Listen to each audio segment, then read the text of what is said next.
ನಮ್ಮ JDS candidate ಯಾವ ರೀತಿ ಮಾತಾಡಿದ್ದಾರೆ ಅಂತ ನಿಮಗೆ ಗೊತ್ತಿರಬೇಕು. ಹೊಂದಾಣಿಕೆಯಲ್ಲಿ ಆಗ್ತದೆ ಅಲ್ಲ, ಅವರು ಇನ್ವಾಲ್ವ್ ಆಗಿಬಿಟ್ಟಿದ್ದಾರೆ. ಕಾಂಗ್ರೆಸ್ ಜೊತೆ ಇನ್ವಾಲ್ವ್ ಆಗಿರೋದು ನಿಮಗೂ ಗಮನಕ್ಕೆ ಬಂದಿರಬೇಕು. ಇವೆಲ್ಲ ಆಗ್ತದೆ, ಶಕ್ತಿ ಇಲ್ದಾಗ ಅವೆಲ್ಲ ಜಾಯ್ನ್ ಆಗೋದು. ಶಕ್ತಿ ಇರೋರು ಯಾರ ಜೊತೆಗೂ ಹೋಗಲ್ಲ. ನಿಖಿಲ್ ಅವರು ತುಂಬ ಚೆನ್ನಾಗಿ ಮಾತಾಡಿದ್ದಾರೆ, ಅರ್ಥಪೂರ್ಣವಾಗಿ. ಇಲ್ಲಿ ತಾಲೂಕಿನ ಸಮಸ್ಯೆ ಬಗ್ಗೆ ತಿಳ್ಕೊಂಡು ಇನ್ನೂ ಅವ್ರಿಗೆ ಮಾಹಿತಿ ಕೊಟ್ಟಿದ್ರೆ ನೀಟಾಗಿ ಮಾತಾಡೋರು. NDA ಅನ್ನೋದಕ್ಕಿಂತ ಅಲ್ಲಿ ಅವ್ರ ಪಾರ್ಟಿನ ಬಲಪಡಿಸ್ಬೇಕಲ್ವಾ, ಅವ್ರ ಕೆಲಸ ಅವ್ರು ಮಾಡ್ತಾಯಿದ್ದಾರೆ.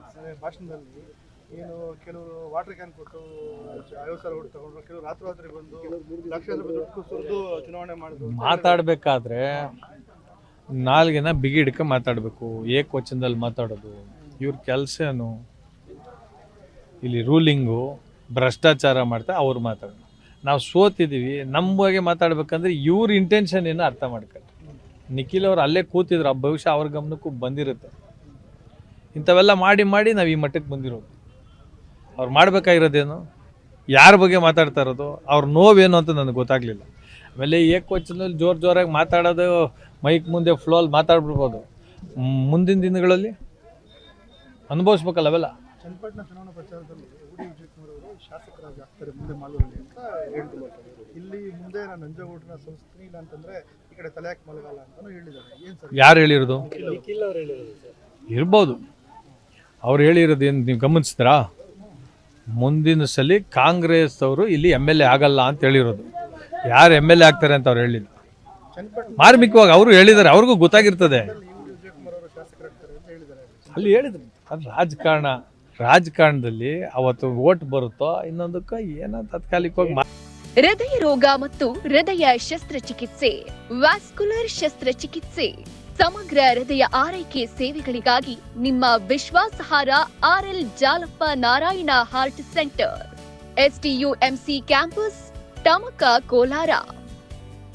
180030090309. ಮಾತಾಡ್ಕೊಂಡಿರ್ತಾರೆ. ಹೊಂದಾಣಿಕೆ ಕಾಣ್ತಾ ಇಲ್ಲ ಸರ್ ತಾಲೂಕಲ್ಲಿ. ನಮ್ಮ ತಾಲೂಕಲ್ಲ, ನಮ್ಮ ತಾಲೂಕಲ್ಲಿ ನೀವೇ ಹೇಳಿದ್ರಲ್ಲ, ಅವರು ನಮ್ಮ JDS ಕ್ಯಾಂಡಿಡೇಟ್ ಯಾವ ರೀತಿ ಮಾತಾಡಿದ್ದಾರೆ ಅಂತ ನಿಮಗೆ ಗೊತ್ತಿರಬೇಕು. ಹೊಂದಾಣಿಕೆಯಲ್ಲಿ ಆಗ್ತದೆ ಅಲ್ಲ, ಅವರು ಇನ್ವಾಲ್ವ್ ಆಗಿಬಿಟ್ಟಿದ್ದಾರೆ. ಕಾಂಗ್ರೆಸ್ ಜೊತೆ ಇನ್ವಾಲ್ವ್ ಆಗಿರೋದು ನಿಮಗೂ ಗಮನಕ್ಕೆ ಬಂದಿರಬೇಕು. ಇವೆಲ್ಲ ಆಗ್ತದೆ, ಶಕ್ತಿ ಇಲ್ದಾಗ ಅವೆಲ್ಲ ಜಾಯ್ನ್ ಆಗೋದು. ಶಕ್ತಿ ಇರೋರು ಯಾರ ಜೊತೆಗೂ ಹೋಗಲ್ಲ. ನಾವು ನಿಂತಿದ್ದ ಜಾಗದಲ್ಲೇ ಮಾಡ್ಕೋಬೇಕು. ನಿಲ್ಲಕ್ಕೆ ಇಷ್ಟ ಇಲ್ಲ ಅಂದ್ರೆ ಕೈ ತಪ್ಪೋದಲ್ಲಿ. ಕಣ್ಣೀರ್ ಹಾಕಿದ್ರು, ಹೊರಗಡೆ ಬಂದವ್ರಿಗೆ ಕೊಟ್ಟರು ಓಟು, ನನಗೆ ಕೊಡ್ಲಿಲ್ಲ. ಯಾವುದು ಹೊರಗಡೆ ಒಳಗಡೆ? ಒಂದ್ಸಲಿ MLA ಆಗಿದ್ದೀನಲ್ಲ ನಾನು. ಯಾವ್ದು ಹೊರಗಡೆ? 5 ವರ್ಷ ನಾನು ಏನು ಮಾಡಿದ್ದೀನಿ ಅಂತ ದೇವ್ರಿಗೆ ಗೊತ್ತಿದೆ, ಜನಕ್ಕೆ ಗೊತ್ತಿದೆ. ನನ್ನ ಗುಂಪು ಓಟ್ ಹಂಗೆ ಉಳಿದಿದೆ, ಎಲ್ಲೂ ಹೋಗಿಲ್ಲ. ನಾನು ಆ ಪಾರ್ಟಿಗೆ ಹೋದ್ರೂ ಬೀಳ್ತದೆ, ಈ ಪಾರ್ಟಿಗೆ ಹೋದ್ರೂ ನನ್ನ ಗುಂಪು ಹಂಗೆ ಇದೆ ಅಲ್ವಾ? ಅಪೋಸಿಷನ್ ಓಟ್ಸು ಡಿವೈಡ್ ಆಯಿತು, ಇವತ್ತು ಈ ರಿಸಲ್ಟ್ ಬಂದಿದೆ. ಗೆದ್ದಿರೋರಿಗೆ 51,000, ಅದ್ರ ವಿರುದ್ಧ 1 ಲಕ್ಷ ಓಟಿದೆ, 1 ಲಕ್ಷ ಇದೆ. ಹಾಗಾಗಿ ಪರ್ಮಿಟೇಷನ್ ಕಾಂಬಿನೇಷನ್ಸ್ ಸ್ವಲ್ಪ ಡಿವೈಡ್ ಆಗಿ ಈ ಒಂದು ರಿಸಲ್ಟ್ ಬಂದಿದೆ. ಅದು ಏನೋ ಎಲ್ಲರೂ ಅನುಮಾನ ವ್ಯಕ್ತಪಡಿಸಿದ್ದೀವಿ, ನ್ಯಾಯಾಲಯಕ್ಕೆ ಹೋಗಿದ್ದೀವಿ. ನೋಡೋಣ, 15 ದಿನನೋ ತಿಂಗಳಲ್ಲ ಒಂದು ಆರ್ಡರ್ ಆಗ್ತದೆ ಅಂದ್ಕೊಂಡಿದ್ದೀವಿ. ಜಿಲ್ಲಾ ಪಂಚಾಯತಿ ತಾಲೂಕು ಪಂಚಾಯತ್ ಚುನಾವಣೆ ಬರ್ತಾ ಇದೆ, ಯಾವ ರೀತಿ ಸಂಘಟನೆ? ಏನು ಸಂಘಟನೆ? ನೀವು ಹೇಳಿದ ಸಂಘಟನೆ ಮೊದಲ ಥರ ಇಲ್ಲ ಇದು.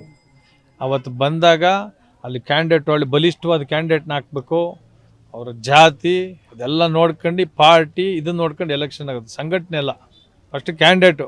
ಮದುವೆಗೆ ಗಂಡು ಯಾರು ಅಂತ ನೋಡ್ತಾರೆ, ಮದುವೆ ಊಟ ಏನು ಅಂತ ನೋಡ್ತಾರೆ. ಚೆನ್ನಾಗಿದೆ, ಇವಾಗ 3 ಕಡೆ ಫಂಕ್ಷನ್ ಮಾಡ್ತೀವಿ, 3 ಕಡೆ ನೋಡ್ತಾರೆ.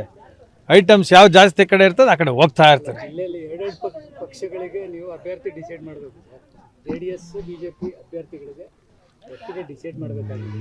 ನಮಗೆ ಎಲ್ಲ ಬೇಕು ಅಂತ ಕೇಳೋನು ಅಲ್ಲ, ನನಗೆ ಎಲ್ಲ ತಗೊಂಡಿದ್ದು ಬಿಟ್ಟು ತಗೋತೀನಿ ನಾನು. ಆಗ್ಬೋದಾ? ನೀವು ತಗೋತೀರಾ? JDSಗೆ ಬೇಕಾದರೆ 3 ಸೀಟ್ ಕೊಡೋಕ್ಕೂ ರೆಡಿ ನಾವಿದ್ದೀವಿ. ನಿಂತು ಎಲೆಕ್ಷನ್ ಮಾಡಬೇಕು. ಆಮೇಲೆ ಆ B.Pharm ತಗೊಂಡೆ ಬೇರೆಯವ್ರು ಕೊಟ್ಟು ಬಂದ್ಬಿಟ್ಟಾರ. ಹಾಂ, ಅದಾಗಬಾರ್ದು. ವಿಧಾನಸಭೆ ವಿಚಾರಕ್ಕೆ ಇದು ಹೀಗೆ ಮಾಲೂರಲ್ಲಿ ತಾವೇ ಟಿಕೆಟ್ ಬೇಕು ಅಂತ ಹೇಳ್ತೀರಾ? ಬೇಕು ಬೇಡ ಅನ್ನಕ್ಕೆ ನಾನು ಯಾರು? ಮೋದಿಯವರು, ಅಮಿತ್ ಶಾ ಏನು ಹೇಳಿದ್ದಾರೆ? ಪಕ್ಷ ಸಂಘಟನೆ ಮಾಡಬೇಕು. ನಾನು ಆಗಬೇಕು ಅನ್ನೋದಕ್ಕಿಂತ ಈ ಭ್ರಷ್ಟ ಸಿಸ್ಟಮಲ್ಲಿ ಬದಲಾವಣೆ ತರಬೇಕು ಅನ್ನೋ ನನ್ನ ಉದ್ದೇಶ. ನಾನು MLA ಗಿರಿನೂ ನೋಡಿದ್ದೀನಿ, ಆಮೇಲೆ ಇದು ಬಿಸ್ನೆಸ್ ಆಗಿ ಕೂತಿದೆ ರಾಜಕಾರಣ, ನೀವೆಲ್ಲ ಒಪ್ತೀರ ಅನ್ಕೊಂಡಿದ್ದೀನಿ. ರಾಜಕಾರಣಿಗಳು ಅಧಿಕಾರಿಗಳು ತಿಂದು ತಿಂದು ತಿಂದು ಲೂಟಿ ಮಾಡ್ತಾ ಇದ್ದೀವಿ. ಅದನ್ನ ಕೇಳೋರಿಲ್ಲ, ಮಾಡೋರಿಲ್ಲ. ಮೀಡಿಯಾ ನಿಮಗೂ ಶಕ್ತಿ ಇಲ್ಲ ನಾನು ಲೂಟಿ ಮಾಡಿದೆ ತಡೆಯೋಕ್ಕೆ. ನಾಳೆ 500 ಕೋಟಿ ಲೂಟಿ ಮಾಡ್ತೀನಿ, ನೀವು ತಡೀರಿ ನೋಡೋಣ. ನನ್ನ ವಿರುದ್ಧ ಎಲ್ಲಿ ಕೊಡ್ತೀರಿ ಕಂಪ್ಲೇಂಟು? ಯಾವುದೂ ಇಲ್ಲ ರೀ. ಪ್ರತಿಭಟನೆಗಳು ಎಲ್ಲ ಒಂದು ಸುಮ್ಮನೆ ತೋರಿಕೆಗಾಗ್ಬಿಟ್ಟೈತೆ. ಅದರಿಂದ ಎಂಡ್ ಏನೂ ಆಗ್ತಾ ಇಲ್ಲ. ಅಧಿಕಾರಿಗಳು ಬಳಸ್ಕೊಳ್ಳೋದಲ್ಲ, ಅಧಿಕಾರಿಗಳು ಸಿಸ್ಟಮ್ ಒಂದು ಪಾರ್ಟು. ಅವ್ರ ಹತ್ರ ನಾವು ಇಸ್ಕೊತೀವಲ್ಲ. ಒಬ್ಬ ತಹಸೀಲ್ದಾರ್ಗೆ 50 ಲಕ್ಷ, ಸಬ್ ಇನ್ಸ್ಪೆಕ್ಟರ್ಗೆ 50 ಲಕ್ಷ, DC ಗೆ 3 ಕೋಟಿ 4 ಕೋಟಿ, AC ಗೆ ಇಷ್ಟು ದುಡ್ಡು ನಾವು ಕಿತ್ಕೊಬಿಟ್ಟು ಅವ್ರ ಹತ್ರ ಕೆಲಸ ಮಾಡ್ರಿ ಅಂದ್ರೆ ಹೆಂಗೆ ಮಾಡ್ತಾರೆ ಅವರು? ಯಾವ ಥರ ಕೆಲಸ ಮಾಡೋಕ್ಕಾಗತ್ತೆ ಹೇಳಿ?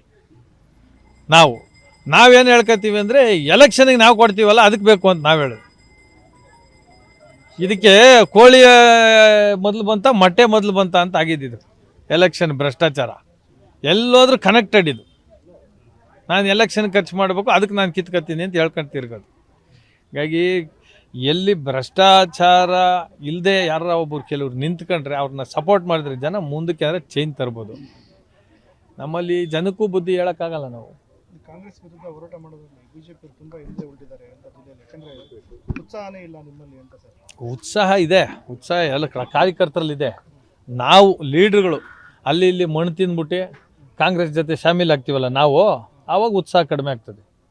ನಾವು ಯಾರ ತಂಟೆಗೆ ಹೋಗದೆ ನಾವು ತೊಡೆ ತಟ್ಟಿ ನಾವು ನಿಂತ್ಕೊಂಡ್ರೆ BJP ಎಷ್ಟು ಗಟ್ಟಿದೆ ಅಂತ ತೋರಿಸ್ಬೋದು.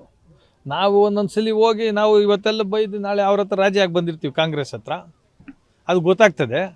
ಏನೋ ನಮ್ಮ ಲೀಡ್ರು ಅಂತ ಬೈಯಲ್ಲ ನಮ್ಮನ್ನ ಎದುರುಗಡೆ, ಸೈಲೆಂಟ್ ನೀವು ಹೇಳ್ದಂಗೆ ತಲೆ ಬಗ್ಗಿಸ್ಕೊಂಡೇ ಓಡಾಡಬೇಕಾಗ್ತದೆ.